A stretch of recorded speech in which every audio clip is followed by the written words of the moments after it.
When it comes to embracing a natural and holistic health lifestyle, my recommendations almost always include some form of stress reduction.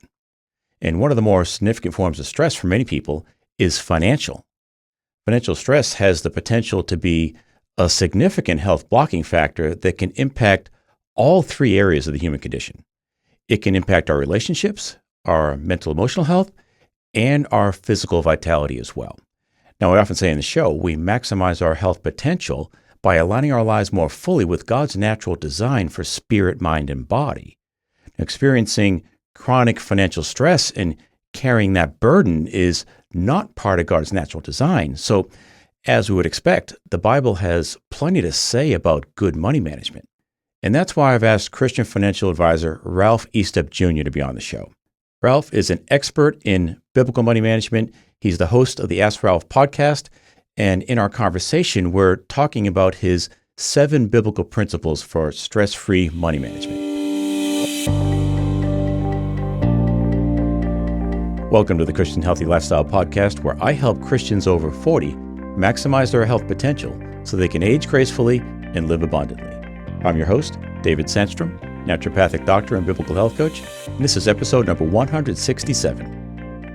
Now, before we get started today, I want to share a couple of housekeeping items. Firstly, I want you to know that I really enjoy hearing from my listeners, and there's 3 ways you can connect with me. You can send me an email at david@davidsandstrom.com, and I promise I'll be the one replying to you personally. It won't be a virtual assistant in the Philippines. It won't be AI David. It'll be the real me, I promise. Or if you'd like to ask me a question that I'll answer on an upcoming episode, you can leave me a voicemail on my SpeakPipe recorder. Go to christianhealthylifestyle.com/AMA, stands for Ask Me Anything, and you can leave me up to a 90-second voicemail question there. Or if you just want to leave me a comment, that'll be fine too. Or if you really want to go all in, you can schedule a lifestyle audit with me. We'll have a 30-minute conversation. I'll answer any questions you have, and we'll make an episode out of it. Just go to christianhealthylifestyle.com/audit, answer a few questions, and you'll be all set up. There's no charge for any of this. I love hearing from my listeners, so I look forward to hearing from you. So let's jump into my conversation with Ralph Estep Jr.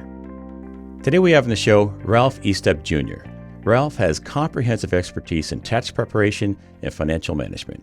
Ralph is a licensed public accountant, and he's the host of the Ask Ralph podcast, and he's authored 2 books, Mastering Your Finances, A Comprehensive Guide to Creating a Personal Financial Plan, and The Gospel of Entrepreneurship, Following Jesus in Your Business Journey.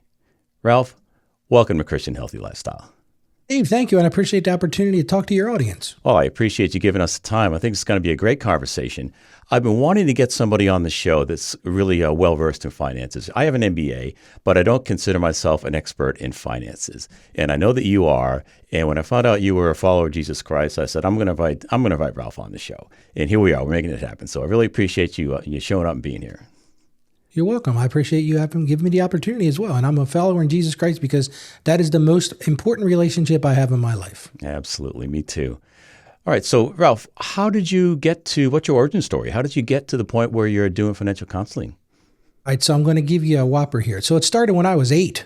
A lot of people say 8 years old. How did it start when you were 8? Well, the truth is, at 8 years old, my parents split up. And the last thing my dad said when he was walking out the door, he said, "Son, you're now the man of the house." So at 8, I'm not sure I was ready to be the man of the house. But then at the same time, my dad was an accountant as well. So I grew up being around accounting. And, when other kids were, worried about their bicycles and all that, I was dealing with real life issues, like helping my mom figure out how do you get heating oil in the house. And at 12, I'm with her at the car dealership negotiating a car deal. And so I learned a lot of lessons from that. And then when I was about 18 years old, I was sitting in a friend's basement at Christmas Eve, and the 3 of us was sitting down there. It was him and his girlfriend and me. And she asked a question, and she said, "What happens when I die?" And I said, "Wow, that's a tough question." It was the first time I ever led somebody to salvation. Wow. And I knew that at that point in my life, I realized that there was a bigger purpose for me, and I needed to make an impact. So that's why I launched the Ask Ralph show. It's all about bridging the 2 things between faith and finance, because the 2 things go hand in hand. Because the truth is, if you think about the hierarchy of needs, you're never going to get to those self-actualization, living your kingdom purpose, if you can't figure out how to put food, clothing, and shelter. Yeah. You just can't do it. So that's the whole point of why I do what I do. That's my daily podcast. That's my grind. I can consider it my mission field. And I show people how to break free. And I'm hoping that's what we're going to talk about today and define your purpose in life. I think that's the key to the whole thing. Yeah. I have a very, very similar passion that God put on my heart as well. And, I just refer to John 10:10. I've come that they might have life and have it abundantly.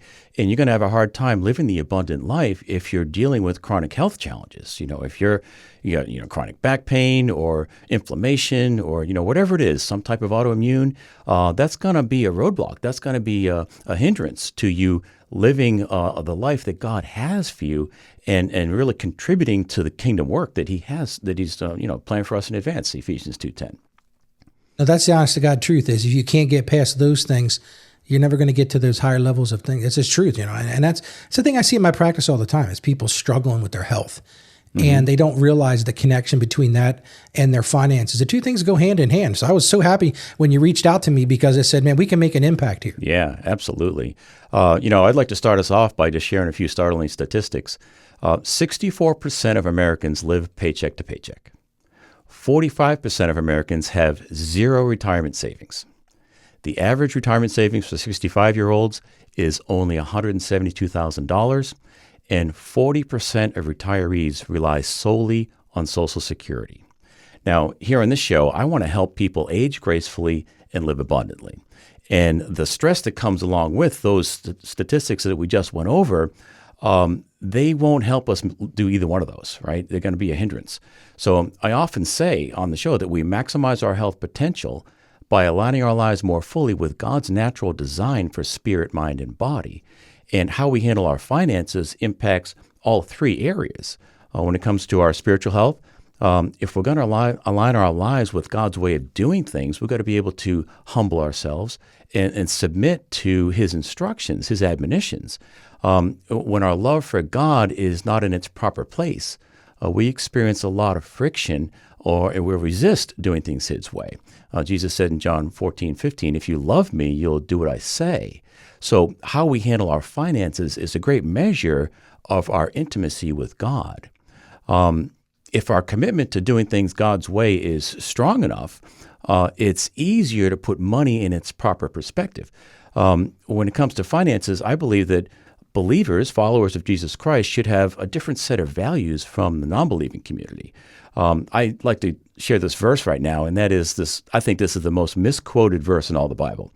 It's 1 Timothy 6:10. For the love of money is a root of all kinds of evil, and by craving it, some have wandered away from the faith and pierced themselves with many griefs.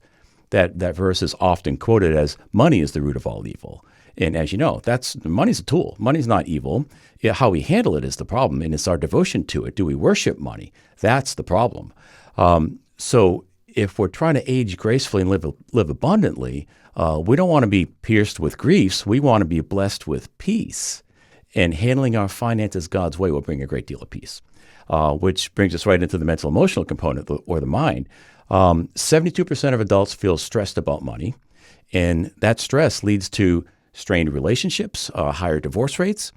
According to Forbes.com, 38% of divorced couples report financial problems as a contributing cause. That's a pretty big hindrance to relationships, right? It'll produce more worry and anxiety if we're not handling our finances well. It's just going to rob us of the joy and the peace that's available to us. And then all that mental, emotional stress will lead to physical issues. As far as the body's concerned, 78% of Americans with financial stress report physical symptoms. Worry and anxiety can impact the quality of our sleep. When we're not sleeping well, it's gonna cause all kinds of things. One of the things it'll do right away is it'll weaken our immune system. It's going to mess up our hormonal balance. It's going to give us problems with detoxification and removing toxins from the body. And when you're in that kind of a state, you're more vulnerable to any type of disease, any kind of chronic condition. You are more vulnerable. So how we handle our finances is a huge part of a healthy lifestyle. And we should all be embracing Christian finances, and it's part of a healthy lifestyle. So any thoughts on that, Ralph?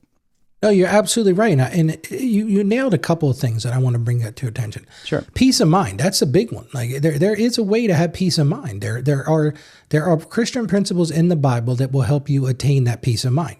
And like you said, the people misquote scripture all the time.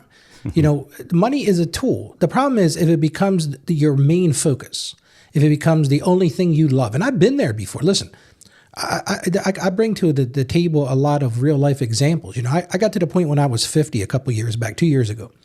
And I looked around and I said, I've attained great financial wealth. I'm driving a new Corvette. I've got this Rolex watch. I got all these things. But the problem was, Dave, I felt spiritually empty. And my bank account was full, but I didn't have those other things. So trying to balance that. It's the whole reason I do my show, is trying to find that moral compass with your finances. And the thing is, a dirty little secret is you can do both. And you can be very effective in both. And to have that peace of mind, you're right. It destroys that stress. It removes all of those things that go around, because the Bible speaks very clearly. God will provide. But here's the key, and a lot of people miss this part. It's your responsibility to steward what he's given you. And a lot of people miss that. So Dave, I think we're on the same page. Mm-hmm. Yeah, absolutely. I knew by listening to your show that this was going to be a great conversation. And I know that you've put together 7 biblical principles for stress-free finances, or preparing for a stress-free retirement. So let's talk about those 7. I know the first one is stewardship and planning. So a verse that would support that is Proverbs 21:20. The wise store up choice food and olive oil, but fools gulp theirs down. I think that's a pretty good verse. So can you say a few things about stewardship and planning? Sure. The first thing is you don't want to be a fool, right? I mean, that's the truth. Right. But no, and this is where I think a lot of people get hung up. And, they hear the word budget. So that's what I'm going to go to. I'm going to go here to budgets, because it's all about what gets measured, gets done. I say this on my show all the time. Mm-hmm. And you got to think of a budget as a financial roadmap. And in order to steward what God has given you to steward, you've got to have a roadmap. I call it an intentional spending plan. And you've got to do that. And one of the things that I think you've got to build into that is that habit of saving. Start that habit. I don't care how small it is. The younger you are, the better. But even if it's $10 a week or $20 a week or $2 a week, whatever you can afford, is you start that early and you build that habit, because that's the whole point, is doing that stewardship and then starting to think about the end, what that's going to look like. I call it on your journey. There's going to be stopping points along your journey. One of those might be retirement. But if you want to live a stress-free retirement, the sooner you start, the better. But you've got to have an intentional plan, because if you don't have a plan, you're going to fail. I can assure you of that. And that's why those statistics are so alarming, is because these are folks who haven't planned. And then all of a sudden they find themselves with a health condition where they can't work, or maybe they got to diminish the amount of time they can work because they've got these chronic illnesses and they don't have a plan. So they find themselves in these terrible, like I did a show last week. Listen to this, Dave. This was crazy when I did research for this. The average person age 65, as a couple now, 65 and older, will spend $315,000 on medical expenses during their life after 65. Man, think about that. That's staggering. How do you plan for that? Right. That's a massive thing. So that's why I'm saying at the front end of this, create that detailed monthly budget. Set up automatic savings. Pay yourself first. We'll talk about tithing in a few minutes. But you also have to invest in that financial education, which is one of the reasons people are listening today. You've got to invest in understanding, because the thing is, knowledge is power. And the more knowledge you can get, and unfortunately, I'm going to make a very, very bold statement. We do a very poor job in this country with financial education. We just do. We're terrible at it. Yeah. And people, and the problem is generational, because then you've got parents raising kids. The parents don't have good financial skills. So guess what? The kids aren't going to have good financial skills. So right. It all comes down to that stewardship and planning. Yeah, absolutely. One of the things that you said there, I'd like to just emphasize is that is start early, right? Maybe you're middle age, but the best time to start is when you're maybe 12 or 13. But what's the second best time to start saving? Today, right? So I think that when I got hired at US Air, I was 26 years old and got hired at US Air as a pilot, and they had a financial firm come in and talk to us, and they said, "Look, start putting some money away right now into your 401k. You got a company match here. It's a good one. Take advantage of it. And don't look at it as, hey, I'm putting, $100 in here and there. If you start a year earlier, you're hopefully going to have a 30 plus year career. It's not how much interest you're earning on that $100 you put in. It's how much interest you're earning on that maybe $1 million or more that you've saved over the last 35 years. That's the advantage of starting early. So that's really a huge point. The compounding value of money is an amazing thing, and we should be taking advantage of it. Dave, I considered a garden. Let me give you this analogy because I think this is a great one. I read about this a couple weeks ago. Consider your retirement a garden. Everybody can relate to that. You plant those seeds, you fertilize those seeds, you water those seeds. Well, the whole point of a garden is at some point it's going to produce this, end plant. And that's the way you got to look at your retirement planning. Yeah. And in order to do that, you start small. Seeds are real small things. You put them in the ground. I used to do this with my grandfather. He would, as a young guy, he would show me how to do a garden. And it seems so simple, but retirement's no different than that. It really is that simple. Yeah. You got to put it in good soil and water it and take care of it. And, if you just ignore it, it's going to grow weeds and not going to produce what it could have. Absolutely. So you got to start the habit, like you said, because even if it's a small amount, start the habit. Yes. Because the habit will build that, like you said, that compound interest will build when you do that habit. It's no joke. That's just no, absolutely true. Yeah, for sure. All right. So point number 2 is avoiding debt. Here's a verse on avoiding debt. Proverbs 22:7. The rich rule over the poor, and the borrower is slave to the lender. So do you have some thoughts on that? Yeah, I use that on my show all the time because, I get listener questions and they'll ask me questions. Like I just recorded a show, I will be recording a show Wednesday about credit card debt. And everybody assumes that all debt is bad. Well, there's some good debt and there's some bad debt. But the truth is, in general, I think you need to avoid that. Look what Romans 13:8 says. Let no debt remain outstanding except the continuing debt to love one another. Mm-hmm. And one of the big takeaways, you're going to say, duh, Ralph, that makes sense. And a lot of people don't understand this, though. It starts by living below your means. Yes. You've got to spend less than what you've got coming in. If you don't, you're just going to create a debt spiral. And that's what I see all the time in my practice. People who started off with that small debt and it just spirals and spirals and spirals. Yeah. And one of the things I throw out here is like a pro tip. Use cash instead of credit. I started this when I was younger. I got myself in debt. I got myself into way too high credit card debt. And I should have known better. I'm as a finance guy. How do you get to that point where you don't use the own advice that you're telling other people? I felt like a fraud at times. Mm-hmm. But then I started thinking about, look, Ralph, if you don't have the cash to do it, then don't do it. Mm-hmm. I'm not talking about mortgages. I'm not talking about car notes. I'm not talking about funding your business or investments or an education. I'm not saying that at all. But that credit card, that I gotta have it thing. And the problem is we live in a culture, right, where we're surrounded by social media that is like the highlight films, as I call it all the time. It's the highlight films. People don't get it. It's the when you watch sports and they score the touchdown or they score the home run, right? That's the highlight film. That's what social media is. Right. And we're all taking this in from 10 different directions. And I got to have that. I got to have this. But the problem is, how many times do you actually need that?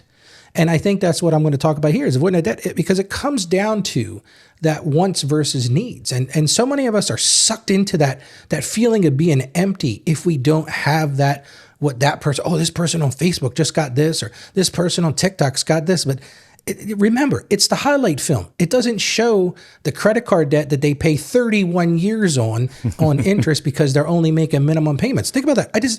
I was planning for a show tomorrow. I'm going to talk about this, where if you have a $5,000 credit card, okay, 18% interest, you make the 2% minimum payments. It's going to take you 31 years to pay that off. Wow. You're going to pay a total of over $17,000 on a $5,000 debt if you only make the minimum payment. So That's the trap. Yeah, and a lot of people have a whole lot more than $5,000 on credit cards, right? Yeah, times 10. Right. And that'll really put you in a hole that's going to be really hard to get out of. I like this concept of, addressing the elephant in the room, and that is the commercialism in our society, right? You can't get away from it. It's on social media, it's on television, you name it. You've got to have this. If you don't have this, you're a nobody. American Express, they market the prestige. What do they call it? The club? Well, you're a club member when you get their card, right? So, if you're not in, you're just out. You're just a nobody if you don't want to spend money with us. And we've got to resist that, we've got to be able to say, hey, I've made a commitment to living below my means. The problem is not I'm not making enough money for the most part. People living here in the United States, they make enough money. We have, here in the U.S., we have massive wealth with pockets of poverty. The rest of the world has massive poverty and pockets of wealth. So if you're living here in the United States, you probably have the ability to make enough money to cover your needs. That's not the problem. The problem is we haven't committed to living a lifestyle below our means, right? So when we make that decision up front, it's kind of like when I got married. I decided, I said, I walked down that aisle and said, to have to hold, forsaking all others till death do we part. I made that decision 25 years ago. I don't have to wake up in the morning and say, well, should I be faithful to my wife today? No, that decision's been made. So it's the same idea here. You make the decision to live below your means ahead of time, and that way your decision-making on your purchases is going to become a lot simpler. Absolutely. And I was doing a show the other day and I dropped a truth bomb on him. I said, you know what? 9 times out of 10, the problem is who's staring back at you in the mirror. And he was like, I can't believe you just said that. I said, but the truth is this. You're the problem. You're the one making those decisions to spend too much. Yeah. You're the one that's going after those wants instead of those needs. And you're right. My aunt was a missionary. She spent a lot of time in third world countries. And when she came back, she said to me, Ralph, she goes, you have no concept of how good you have it. And I think a lot of American people don't understand that. We have, when you go to turn on the sink, water comes out for the most part. Clean water. When you go to turn on the heat, it works. You have food, clothing, and shelter. But, the problem is we have this insatiable desire to have more stuff. So, Dave, I'm going to cut to the chase and say this. A lot of people might be saying right now, they're saying, Ralph and Dave, that's great, but I've already got myself into debt. So how do I get myself out of it? And just like I said, to create an intentional spending plan, you've got to have an intentional debt repayment plan. Because you can solve this. There is hope. There's a thing I talk about on my show all the time.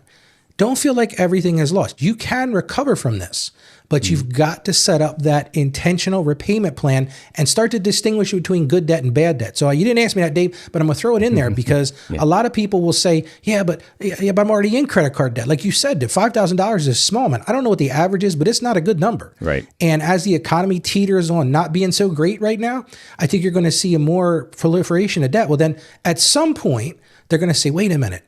I've got to fix this problem. And that's where you got to go create that intentional debt repayment plan, just like your intentional spending plan. Yeah. I think it was Thomas Jefferson. Don't quote me on this, but I think it was him. It said, fail to plan to fail. Right. So payment plan. Yeah. That you got to have the goal of getting out of debt. It might not happen tomorrow or this year, but have a plan to get out of debt. It's huge. It's a huge concept. And Dave, that's part of the problem with that insatiable desire as well, is people think they're going to get out of debt yesterday or they're going to do it tomorrow. Again, you didn't create this debt overnight for the most part. Right. You've got to think about the long term or the intermediate term of what am I going to do? You can use the avalanche method, the snowball method. I talk about those things on my show all the time, but have a plan because like you said, as Thomas Jefferson said, I think you're right on that. If you don't plan, you will fail. Mm-hmm. Yeah, absolutely. All right. So now, principle number 3 is generosity. A good verse for that is Luke 6:38, give and it will be given to you. So do you have any thoughts on, I know you do, what are your thoughts on generosity? So a lot of times people say, Ralph, you've lost your mind. What you're saying to me is, wait a minute, you're saying to me, I got to do good stewardship. I got to be good at planning. I got to avoid debt. And now you're telling me I need to be generous. How no, Ralph, I can't pay my bills. How do you expect me to be generous? And I'm going to let you in on a little truth secret here, right? The key is that regular tithing. Just like we talked about saving, it's that regular decision to be generous. Because like it says in Proverbs 19:17, it says, whoever is kind to the poor lends to the Lord. And think about this. We haven't talked a lot about this, but salvation. You're going to stand before Christ one day. And Christ is going to look at you and he's going to say, David, what did you do with your sorry self? And this is what came to me. Like I'm speaking for Ralph now, right? And I'm going to say, well, I did this. And he goes, yeah, you're right. Because when you did it for the least of them, you did it for me. Mm-hmm. And that's where I think you got to go with that generosity. Look, and it doesn't have to be money. That's the thing people get hung up on. Generosity doesn't have to be cash. It doesn't have to be, you can volunteer your time. Maybe you've got skills that you can share with somebody else. You can do some mentoring but you've got to start somewhere, create those giving goals. I had a client a couple months ago. She lost her job. It's a great, great story. She lost her job and she said, what am I going to do? Well, the first thing she did, single mom now, she went and started volunteering at a local food bank. And everybody thinks, wait a minute, you should be worrying about, well, guess what? While she was doing that volunteering at the food bank, she met somebody who was looking for an employee. So that's where God comes out of the shadows and says, bam, here you go. I told you to be generous. You gave your time, and now I've given you a job. So that's the key, is to be generous. But a lot of people don't think about that. It's funny, Dave. I have people come in to get their taxes done, and they'll say to me, Ralph, I gave a lot of money to charity last year. And I say, okay, well, how much is a lot? Well, I gave $200. And I look over at their income, and they made $200,000. And I'm not judging anybody. Don't misunderstand me. Yeah. And I was like, wow, your a lot and my a lot are in two different planets. But it all starts with something. So start off, even if it's just something regular. Like we talk about this in our church all the time. Get to that recurring donation point. Even if it's $1 a week or $10 a week, start somewhere, and it will blossom into something, and you will gain beneficial. It's all about that peace of mind and bringing that cheerfulness to that. Yeah. Well, it kind of goes back to what I say on my show frequently, and that is when we do things God's way, there are no guarantees, but things tend to work out better, right? He's sovereign, he's in control, but when we surrender to his way of doing things, it works out better for us. Forgiveness is like that. When we forgive someone, yes, that person can benefit, but the primary benefit of offering forgiveness is for the person who gives it, not for the perpetrator. It's for the person giving the forgiveness, offering it, because it brings more peace. And the same is true here. If we have the practice of being generous, it's gonna do something to our hearts. It's gonna help us grow. It's gonna turn us into more mature men and women, and become more the people that God had in mind when he created us. So it's really more about what's happening inside of our hearts than it is providing for this ministry, which is great. When you have a little surplus money, you'll have an opportunity when you see a giving opportunity, you can take advantage of that and say, yeah, I'm going to help this ministry out. That's great. Part of the kingdom work. Absolutely. We should all be doing that. But I think the greater work is what's going on in our hearts. You're right. And I say this to clients all the time, and I say it on my show all the time. You're never going to get to a point of being able to give until you get your own financial house in order. So that's one of the predicates of this, is when you get to the point of being generous, you've already started to figure this out, because if you want to be generous, you've got to figure out how to get your financial house in order. That's just a starting point. Yeah, absolutely. And, if this is starting to resonate with you, I encourage you, subscribe to the Ask Ralph podcast, because he talks about this stuff every day, and it's fantastic. So, Ralph, let's move on to principle number 4, and that is, and this is a big one, contentment. So a verse for contentment is Hebrews 13:5. Keep your lives free from the love of money and be content with what you have. What are your thoughts? This one's huge, because I found myself in this very situation about 10 years ago. I was sitting at my kitchen table one night and I couldn't sleep. And I was worried. I had a stack of bills. I had 2 young kids and a wife. And I started to say, God, you want so much from me, man, but you're not giving me what I need. And I didn't have this boisterous, loud, Ralph, let me listen. It wasn't like that, but I thought about it for a second. And I said, you know what? I've got to learn to be grateful for what I do have. And I started a practice that I call gratitude journaling. And it's been key for me. And that is, every morning I write down 3 things that I'm grateful for. Because when you're in the midst of that storm, when you're in the midst of that chaos and that trouble, it's real easy to sit there and think about, I don't have this and I don't have that. Start thinking about what you do have. Like we talked a little bit about. You got food, clothing, and shelter. You're in a better place than most of the world. That's right. So you got to develop that. And maybe you find yourself in this idea where you want to get to this minimalist lifestyle. There's nothing wrong with that. Mm-hmm. If you can find that contentment. The thing I say here, and I have a giveaway that we'll talk about later, where your listeners can get this, but you got to focus on experiences, because that's a deal. Like I do a show. I'll be going to a show in a couple of weeks, and I'll talk about Christmas, how to not go broke during the holidays. A lot of people drive themselves crazy going broke during the holidays. Yeah. Because they're trying to buy those possessions. They got to have that TV. They got to have this stuff. But what they don't realize is those are the things that they don't matter. Because think about when you were a kid, Dave. Do you remember the toys you got? No, but I bet you remember the experiences of going to your grandparents' house or doing whatever your traditions were in your home. And that's the thing. Absolutely. Is you got to work on finding those experiences. It's so much greater than those possessions. And the other thing I'm going to say here, a lot of people, again, they think Ralph's a little crazy, but you got to meditate on that. You got to pray about that and start your prayers with, God, thank you for what you've given me today. I say this every day before I record my podcast. Lord, thank you for giving me people who are eager to hear what I have to say. And then just make me a vessel of your word. Let the Holy Spirit fill me and speak through me, Lord, because I know there's one person out there that needs to hear this. And I start off with that level of gratitude, and it snowballs into something so much larger, Dave. It just works. Yeah, absolutely. I couldn't agree more. An attitude of gratitude, man, it's so huge. It's one of the reasons why, the tradition of saying grace before a meal, being grateful for the food, being grateful for the animal that gave its life, that's providing our sustenance, being grateful for the weather that produced this produce, and God's provision. It helps. And by the way, it helps with digestion as well. If you have an attitude of gratitude when you're approaching your meal, you're going to digest your food better. So it's a win-win. You can't lose. And Dave, a lot of people don't notice about me, but I raise Black Angus cows here on the farm. Like, yes, I'm a farmer and accountant. I call myself an evangelistic podcaster as well, but I raise beef here on the farm.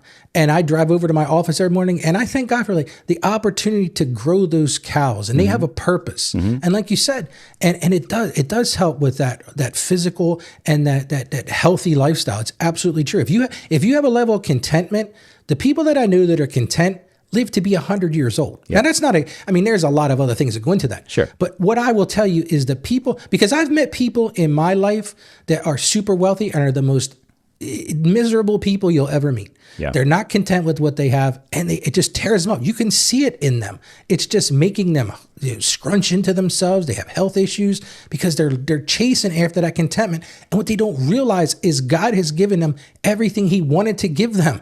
And people don't like to hear that, but it's the truth. Yeah. God may not give you $1 million mansion. God may not give you that beach house, but God is giving you what he knows you can handle. And a lot of people get hung up on that, but he's giving you what you can handle. And so thank him for what you have. Yeah. Because guess what? It can be taken away in an instant. Yeah, absolutely. It's just the truth. Yeah. I would say that if you look at the centenarians, people did live to 100, just being content is not going to do it. But I'll bet that most people that do live that long are content people, right? It's just a quality that they possess. It's part of their healthy lifestyle that led to their longevity. And Dave, don't you feel like as you get older, and I'm speaking for myself, I think every year I get a little more content. I remember being 30, then I remember being 40, and then I hit 50, and it's like, the real answer, Ralph, is enjoying the journey, embracing that journey, because I don't look at it as a destination anymore. Mm-hmm. I look at it as the joy of the journey. Well, that's all about being content. It's being content and seeing the sunrise in the morning and the sunset at night, and seeing, like right now in Delaware where I live, the trees are getting nice and colorful, and we get all these beautiful things go around us. But how many times do we stop and just look around and see what God has given us and be grateful for what he has? Yeah, it's huge. It applies not only to finances, but almost every area of life, right? It really does. It's a huge concept. All right, so principle number 5, wisdom in counsel. This is a big one as well. I love this verse here, Proverbs 15:22. Plans fail for lack of counsel, but with many advisors, they succeed. What are your thoughts? Yeah, and I'll add to that Proverbs 12:15. It says, the way of fools seems right to them, but the wise listen to advice. The thing I hear, Dave, time and time again is people say to me, well, I'm concerned about spending money with you, Ralph, or I'm concerned about going and spending money with that financial advisor. But the truth of the matter is you've got to look at it not as money spent, but as an investment in yourself. It's an investment in your future. I call it building your dream team. Have that good accountant, have that good financial advisor, have that good insurance person, have that good attorney. Because guess what? You cannot be you're an airplane pilot, right? When I go take a flight, you don't want me in the cockpit. I have no concept of what's going on there, right? Well, the same thing works for our finances. If you're good at what you do, then partner with people who know what they're doing. You asked me to come on your show. You said you have MBA. I have the same thing. I guess the difference between you and I is I got over 30 years of financial experience. And I don't say that to be braggadocious, but this is my lane. This is what I do. Right. So you've got to surround yourself with those people. And it's all about, finding those people that can mentor you. It's that continuous learning, because guess what? There's always something new to learn. And you've got to have that mindset of, let me find somebody that can teach me. Listen to podcasts. Go and find books there's so much. That's the coolest thing about the internet, right? The internet is a lot of negative things about the internet. Mm-hmm. Social media is not great. Right. But the thing it has done, it's opened up doors to go learn and go find out things. Now, don't always believe everything you read. And that's where you need to make sure you're looking for competent professionals to surround yourself with. If you're thinking about retirement, go find somebody that's an expert in retirement. You don't, just like when you were flying a plane, if you had a problem with the engine, you're not going to call up the guy who fixes the toilet. You're going to call the guy who fixes the engine, right? You're not going to go, you're going to got to go find a person that's specific for that purpose. And that's why I say wisdom in counsel. And a lot of people don't get it. They wait till it's too late, and then they're out of luck. I've had people in my own practice that have waited till too long. They already got that IRS notice. The IRS has already levied their bank accounts or liened their property. And I said, why didn't you call me 6 months ago? Well, I was afraid to spend $150. Well, now you're going to owe a heck of a lot more than that because you didn't think about, let me go make this investment and find a solution. Yeah. Yeah. That's a good word. Yeah. I mean, nobody knows it all, right? And if we think we know it all, we shut ourselves off to any further learning. So that's a huge point. It really is. So principle number 6, diligence. And I love this verse here, Proverbs 14:23. All hard work brings a profit, but mere talk leads only to poverty. What are your thoughts? Dave, I probably say this on my show every other day. And that is, the road to hell is paved with good intentions. Mm-hmm. Because you can have the best of intentions, but if you don't put those things into action, you're never going to get anywhere. And like Proverbs 28:19 says, whoever works his land will have plenty of bread. It's that simple, right? Yeah. And that means, so let's talk about a retirement idea. So I did a show about this a couple of weeks ago about retirement. And I'm not a big fan of just having that retirement where you turn the switch and now you're not working anymore. I think there's a phase-in approach. And one of the things I tell people all the time is when you're planning for retirement, think about multiple income streams. Be diligent in that. Have your investments, have your pensions, have your Social Security, but have those multiple things, because the other thing it's going to do is going to help you build skills. We talk about these side hustles all the time, but think about how much you can enhance your retirement experience if you have those other income streams to go to. And then if, for example, the government decides Social Security is not going to work anymore, I hope we don't get to that point, but you better doggone have something else to back that up. And that's why I talk about do it now, even when you're young. Start thinking about, how do I diversify my investments? How do I put myself in a position? But it's all about that education, that career development. It all ties into that diligence, because God wants you to be steward. He's not just going to say, whammo, here you go, Ralph. I've given you everything you need. Now you don't have to do a thing. Just sit back and coast. That's not the Lord we live with. The Lord we have wants us to be diligent. He wants us to work hard. Right. We have a role to play. I often say that on the show is God does his part, but we need to do ours as well. One of the verses that's coming to mind is John 8:32. The truth will set you free. But we've got to put that in context with John 8:31. And he says, if you do what I say, then you are truly disciples of mine. Then you will know the truth, and the truth will set you free. So just knowledge alone is not enough. Knowledge is potential power, but knowledge alone is not power, because failure to act on knowledge and no knowledge have the same result, nothing. So we need to get that education, but we also need to act on it, and that's when we see the fruit. That's true, because like I said, you can have the best of intentions, but if you don't put those things into action, you're going to be the sluggard. The Bible talks about the sluggard. You don't want to be the sluggard. The sluggard is the one that doesn't want to do anything. And like I say, go to look at that mirror, and the problem is looking right back at you. You put the diligence in, because God will reward that. I've seen that in my own life. Mm-hmm. When I've really been struggling with something, I put the time in. I hunker down, as my wife and I talk about this, where we use it all the time. Hunker down and be diligent about your work, because God is going to reward that. It might not, and again, Dave, he might not reward it in what you're thinking. He might not land that Corvette in your front driveway. Mm-hmm. I'm sorry, but that might not be your journey. Darn it, that was my goal. I'm sorry, I'm just being honest with you, right? But you have to be diligent in working, because God, here's the bottom line. None of what you have is yours. People get angry when I say that, but it's the truth. We got to start out with some truths here. That's right. Everything you have is a gift from God. Mm-hmm.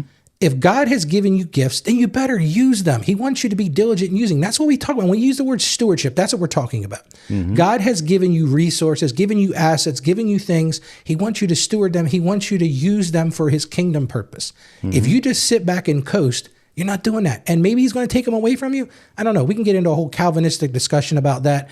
But at its very least, we have to recognize that it's not mine. Yeah. Yeah, absolutely. It's just not yours. One of the verses that's coming to mind here on stewardship is Psalm 50, verses 10 and 11. God speaking, for every animal of the forest is mine, the cattle on 1,000 hills. Every bird of the mountains and the creatures of the field are mine. So what God's saying is, hey, look, you might think you own this stuff, but you're not taking any of it with you, right? You might have a deed that says you own that piece of land, but when you leave this earth, it's not going with you, right? We are only stewards with everything that God provides. So yeah, it's a huge point. If we can wrap our minds around that, and again, as at the top of the show, I talked about, if you're really going to understand finances, you've got to understand the biblical principles behind it, because when God loves us enough that when He gives us an instruction or gives us an admonition, it's for our benefit.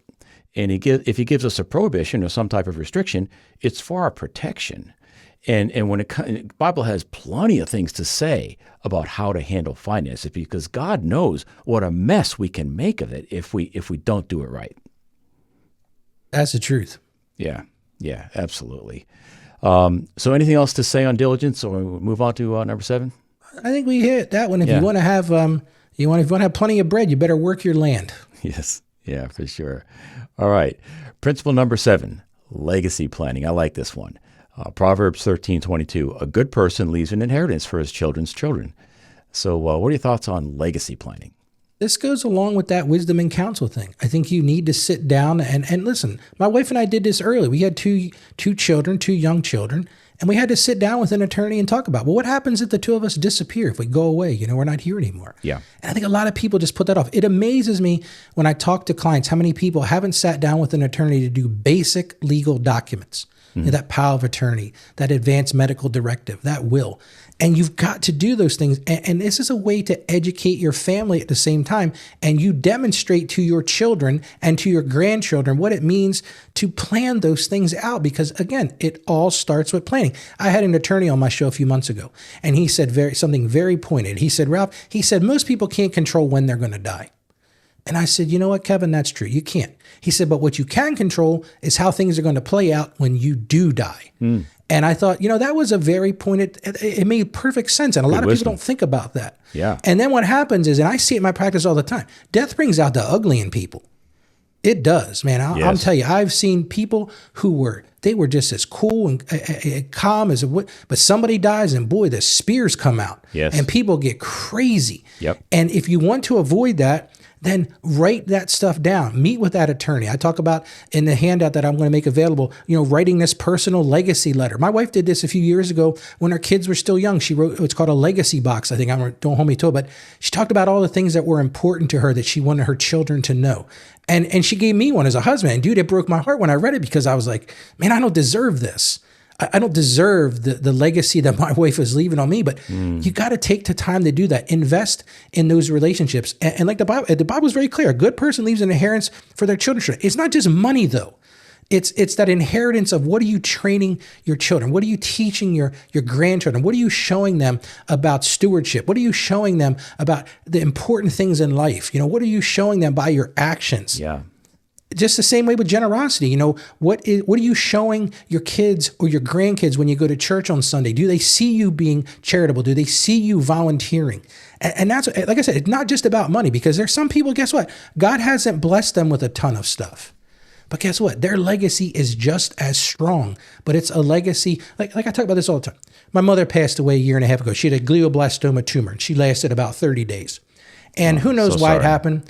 Yeah, it's okay, because here's the deal. Like, I was there when she died, and there was a homecoming in heaven that day. Let me just tell you that, because the saint went home. But one of the things I learned from her, now I was raised in kind of a crazy dichotomy. My dad was really wealthy, my mother wasn't. So I had this crazy child. But the thing that my mom taught me was there are things in life that are so much more valuable than money. And those are the things I take away with me. And so when I talk about building that legacy, and I talk about that legacy planning, think about that. Be intentional about what are you trying to say to your children, to your grandchildren, and make a point of doing those things while you're there to share it with them. Yeah, for sure. Well, one of the things that's coming to mind, that's a great point, but our children, our kids will watch what we do, and they'll learn from the things that we do and the actions we take far more than listening to what we say, right?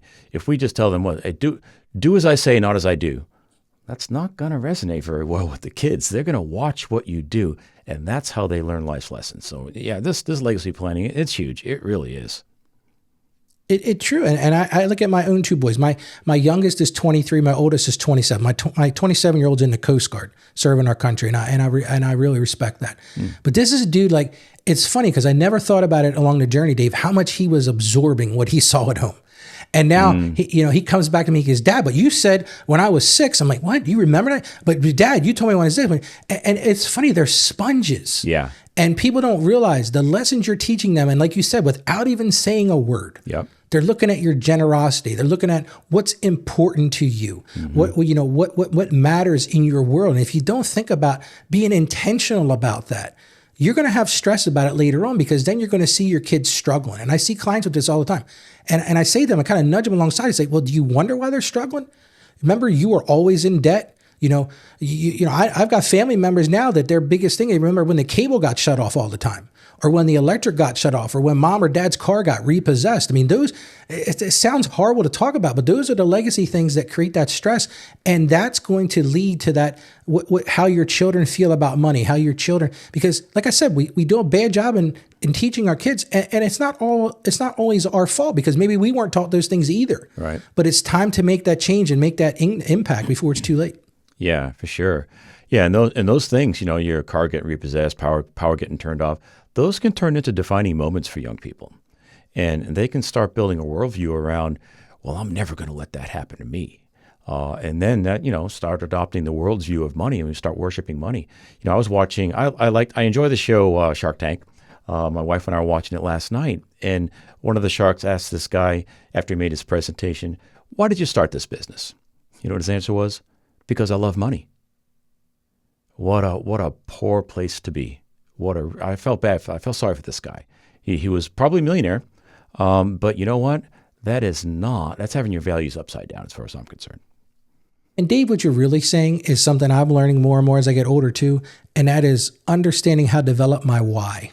And I think people don't take the time to invest in what is your why. Why do you do it? It's because there's a lot of things that are on the surface. Well, I pay it because I got to pay my mortgage. Well, I do this because I was working with a podcast coach, a talent coach. His name is Eric. And Eric said to me, he says, Ralph, why do you do your show? And I said, well, I wanted people to recognize me as somebody they can go to. Okay, that sounds good. And then he said, oh, what else? I said, well, maybe I want to get clients from it. I want to do this. I want to sell books, all this kind of stuff. He goes, no, Ralph, get to your why. And I finally realized that my why was that I don't want to see people suffer the way I've suffered. I don't want to see people have to go through those journeys of just heartache and terrible things that I see with other clients. So when you can define your why, then things start to click and things start to make more sense, because then you start acting on those whys. Yeah. And that's going to be part of your health too. You got to, and you speak volumes about this, but like most of the people who are healthy is because they have a why. They want to be healthy for a purpose. Am I speaking the truth, Dave? Absolutely. If you want to be healthy, you got to have a why. That's right. So define what your why is. Absolutely. Michael Hyatt often says, when you find your why, you'll find your way. Or you could say it the other way around. You'll find your way when you find your why. And that's what gives us the motivation. When it gets tough, when it comes to, say a simple healthy lifestyle, I'm trying to get away from processed food. Okay, I'm at the party. All right, now everybody's having cake. You'll have much more willpower when you are clear on your why. Oh, listen, I went through this probably about 10 years ago now. I'm still a heavy guy. I'm a big guy, right? But there was a time 10 years ago, I was 420 pounds.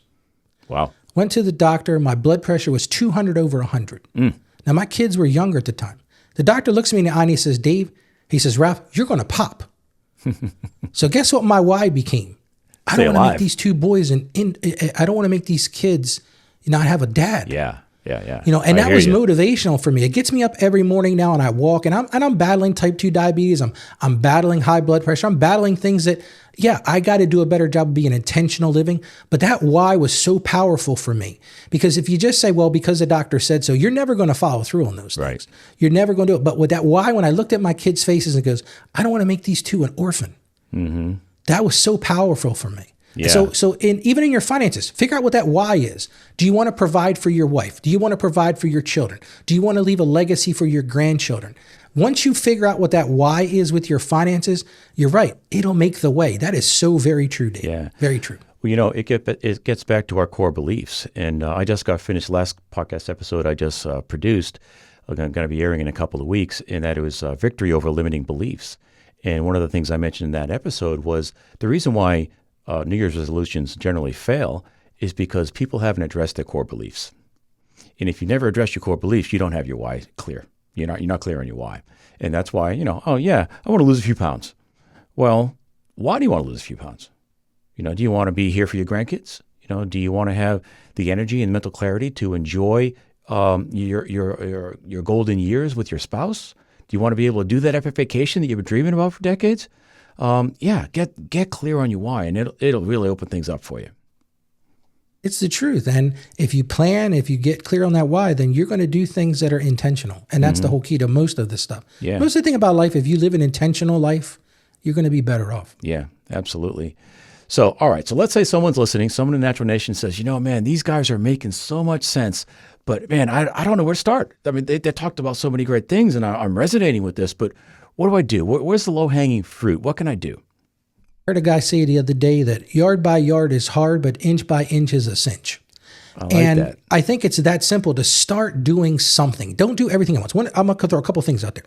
First thing I talked about at the beginning is what gets measured gets done. So here's one of the things you can do. Start tracking where your money goes for 30 days.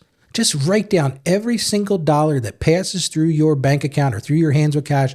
Write it down. And then after 30 days, look at where your money went. Because most people have no clue where their money goes. I've worked with couples making $200,000, $300,000 a year, and they say, Ralph, we're living paycheck to paycheck. And I'll say to them, well, how is that possible? I say, all right, look, for the next 30 to 45 days, I want you to write down everything you do. Well, I'd done this at one couple, Dave. You'll crack up when you hear this story. And they came in 30 days later, and I looked at this stuff. Okay, they had their mortgage payment, their car payment, their credit card. And then I see this thing called ATM withdrawals. And it was like $5,000. And I said, so what you're telling me over the last 30 days, you've taken $5,000 at ATM. Where'd that money go? That's none of your business, Ralph. That's our fun money. Yeah, we don't talk about that. I'm like, okay, well, you're never going to get ahead. Never saw these people again because you're never going to get it. Another thing you can do is start saving. Set up automatic. Look, if you want to be effective in retirement, you got to start putting about 10 to 15% of your current earnings in the retirement. That's something you can do. Maybe you don't start at 10. Maybe you start at 2%. Maybe you start at 4%. But start somewhere. Yeah. Another thing, we talked about this, the wealth in dealing with counselors. Set up a meeting with a financial planner or financial advisor or an accountant, somebody you feel comfortable with. You can set up a meeting with me. Just go to my website and check that out. Another big thing, set an emergency fund. Create an emergency fund. A lot of people don't have an emergency fund. Have something to go to so you're not tapping that ATM card. Yeah. You're not hitting. I'm doing a show. It's going to come out next week is, can I use my retirement account as an ATM? That's a bad plan, but a lot of people do it. But it's not a good way to be effective. Yeah. And the biggest thing, the biggest takeaway for you, listen to nothing else Ralph or Dave said today, is start that gratitude journal. And every day, just write down the things you are grateful for, because what you're going to notice when you do that is that you're going to find other things to build on that, but you're going to start off with that gratitude. You're going to have that feeling of peace of mind before you even started. But like I said, yard by yard is hard. Inch by inch is a cinch. So start doing something. You don't have to do all these things at once because it is overwhelming. You'll drive yourself crazy. You think you're going to change this. If you're in credit card debt, if you've made bad decisions, guess what? There is hope, but it's going to take time. It's not going to happen overnight. So take one thing at a time. Take one day at a time. First of all, measure where your money is going. If you need to go find a second job to bring in money, maybe the seasons of rice and beans where you got to kind of hunker down and not spend so much, guess what? That's what you're going to have to do. But until you figure out where your money's going, until you plug the holes in that boat, you're never going to know why it's sinking. Yeah, I like that. And, I can't resist this metaphor. As an airline pilot, we use GPS, but years ago we didn't have GPS. And if you're going to fly coast to coast, go from, let's say, Washington, D.C. to L.A., if you were 1 degree off on your course, only a small course change, but you will be hundreds of miles off by the time you reach the West Coast. So a small course change in your finances can, over time, will take you in a completely different direction. So I think, that's probably a good place to wrap things up. Absolutely. And it starts with prayer. It's not bad to say to God, I've broken this. How do I fix it? And then shut up and listen. Listen for God to speak to you, because we get so hung up on trying to find answers. It's as simple as saying, God, I'm lost. I don't know what to do. I'm overwhelmed. He will show you a path. You might not like the path. Like I said, it might be a rice and beans, tough season for you to go through. But if you shut up and pray about it and listen for him to speak to you, he will show you a path. Absolutely. John chapter 10, my sheep know my voice. So yeah, if we listen, he is speaking. It's just a matter of, are we listening? So Ralph, I know that you have, any closing thoughts? I think we've covered it all. Yeah. And like I said, just start at one piece at a time, and God will honor you, but you got to honor him. And it's a two-way street here. It's all about stewardship. It's about being intentional in your actions. So I think we've covered it today, Dave. And a lot of people are hurting out right now. We're in a tough situation in this country. The economy, everybody thinks is great, but it's not that great. No. There are people that are struggling, but take one thing, like you said, one thing at a time, do something today, that 1 degree course correction, and you will see huge results. Absolutely. Yep. Ralph, I know you have a free download for people. What's that about? I do. So if you want to go to askralphpodcast.com/healthy, there's a landing page there. You can fill in your name and email address, and I'm going to send you a guide, and I've called it 7 Biblical Principles to Live in a Stress-Free Retirement. And it's yours for free. It just points out some of the things we talked about today and reinforces some of that. So I'm going to encourage you to go do that. And check out my show. It's on a daily basis. It's askralph.com. I also do a Tuesday night live show. So if you've got questions you want to be answering, to ask right away, I don't charge for that. You come right online. It's a live show every Tuesday night. You can get to that by askralphpodcast.com/live. So I throw a lot out there at you, David, but get in touch with me, because this is my mission field. Yeah. At the end of the day, my passion is to help people get to where they want to go by balancing that faith with their Christian beliefs, because the two things really do go hand in hand. Yeah, absolutely. And I just want to give you a little plug here. Natural Nation, if you're listening here, Ralph is the real deal. He knows what he's talking about.